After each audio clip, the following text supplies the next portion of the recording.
Sky smart learning ஊடாக இன்றைய தினம் இலங்கையின் தேசிய கொடி பற்றி பார்ப்போம்.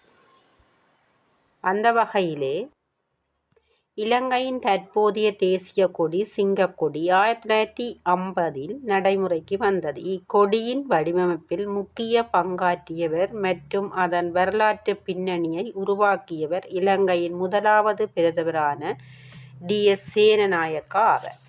கண்டிய மன்னனின் கொடியை அடிப்படையாக கொண்டு பல்லினத்தன்மையை பிரதிபலிக்கும் வகையில் இக்கொடி வடிவமைக்கப்பட்டது. முக்கிய வடிவமைப்பாளர் DS சேனநாயக்கா.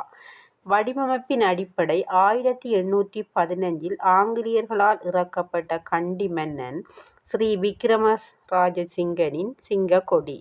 பரிந்துரை குழு 1948 நியமிக்கப்பட்ட தேசிய கொடி தொடர்பான சிறப்பு குழு இந்த வடிவமைப்பை பரிந்துரைத்தது.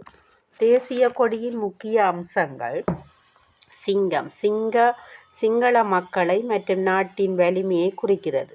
வாள் நாட்டின் இறையாண்மையை குறிக்கிறது.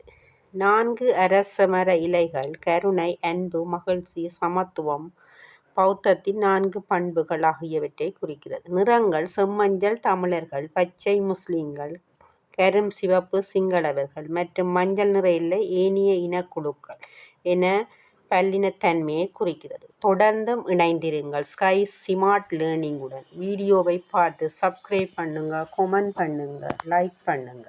நன்றி.